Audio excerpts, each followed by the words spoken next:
अब देखते हैं भौतिक अग्नि और ईश्वर का उपदेश। अयम अग्नि ग्रहपतिर्ग्राह पतया प्रजाया वसुभित्तम अग्ने ग्रहपते भी धूपनम भी सह आयश्च स्वः।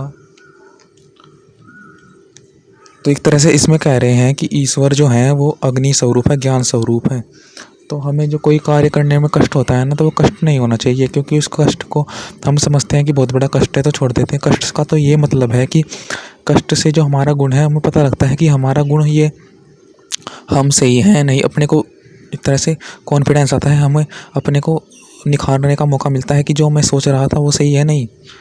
एक तरह से मेरे में जो गुण है वो उसमें बढ़ोतरी हो रही है, कम हो रही है, वो गुण निकृष्ट है या अच्छा है।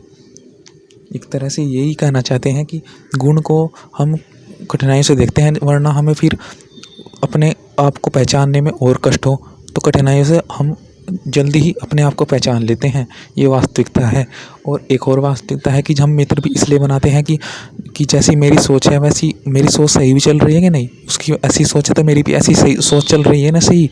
तो इससे हम पता लगता है कि हाँ, जब ये ऐसे ऐसे पदार्थ हैं मैं इनको सही सही जानना हूँ, तो फिर पदार्थों के प्रति आकर्षण होता है कि हाँ ये ऐसे पदार्थ हैं।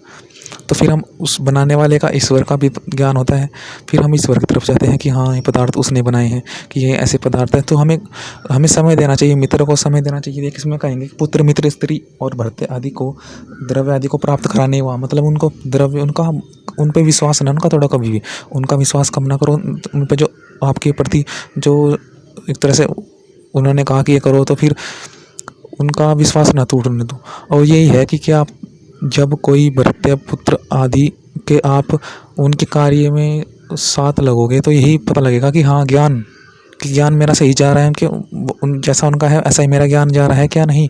तो फिर उससे हमें ज्ञान अपने अंदर ही पता लगता है कि हम कैसे हैं, हमारा ज्ञान कैसा है। एक तरह से हमें अपने ज्ञान पे ही आत्मविश्वास आता है, हम ज्ञान सही सही होता है हमारा।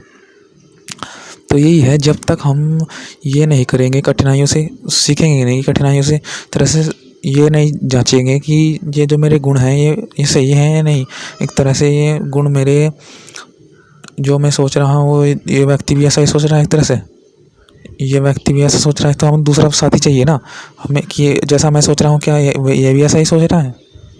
तो फिर इससे पता लग जाता है कि हाँ ये भी, तो फिर उससे यही पता लगता है।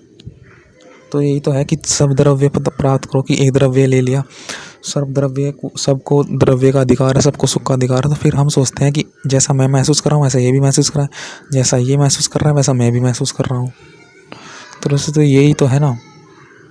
तो अपने को एक दूसरे को फिर हम अपना सुख बढ़ाते रहते हैं, फिर एक दूसरे को महसूस करते हैं कि हाँ कि जो कठिनाई है ये ऐसी है ऐसी है, ज्ञान बढ़ाते जाते हैं, ईश्वर की तरफ जाते हैं।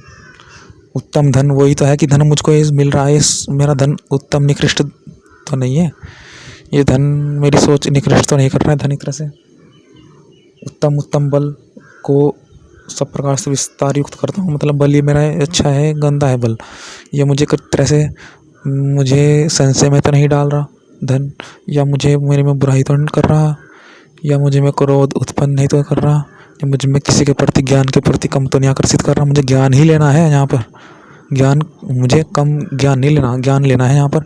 तो क्या मेरे धन मेरे बल मेरे ज्ञान के मार्ग में बाधा पड़ रहे हैं, तो ये भी हमें जांचना है। तो ये ही प्रक्रिया चलनी है पूरे जीवन की। ज्ञान क्या मेरे साधन ज्ञान के प्रति बाधा बन रहे हैं या नहीं। जो बाधा बनते हैं तो साधन गलत है, एक तरह से साधन ज्ञान के प्रति अग्रसर हो, ज्ञान की तरफ ले जाएं कि ऐसा ज्ञान है। इस मंत्र में श्रेयसांकर है, ग्रस्त लोग जब ईश्वर की उपासना से ये होगा कि जब हम ईश्वर से देखेंगे कि हाँ ईश्वर कैसा है, तो ईश्वर हमें बताएंगे, साधन देंगे, तो उस साधन से हम जांच करेंगे कि ऐसा ही है क्या। उसी की आज्ञा में प्रवृत्त होकर कार्य की सिद्धि के लिए इस अग्नि को संयुक्त करते हैं। तो अग्नि के लिए हम इसलिए तो संयुक्त करते हैं कि जांचते हैं कि ज्ञान की अग्नि कि हाँ ये सही है या नहीं है। अग्नि अनेक प्रकार के धन बलों विस्तार युक्त करता है, मतलब बलो जो हमारा बल है उसको विस्तार करते हैं सोच करके कि हम सही है नहीं। पदार्थों में अत्यंत सिद्धि करने आ रहा है, मतलब पदार्थों की अंतिम सीमा तक जाते हैं फिर हम कि पदार्थ वास्तविक में है क्या। तो यही था आजकल के लिए। ओम।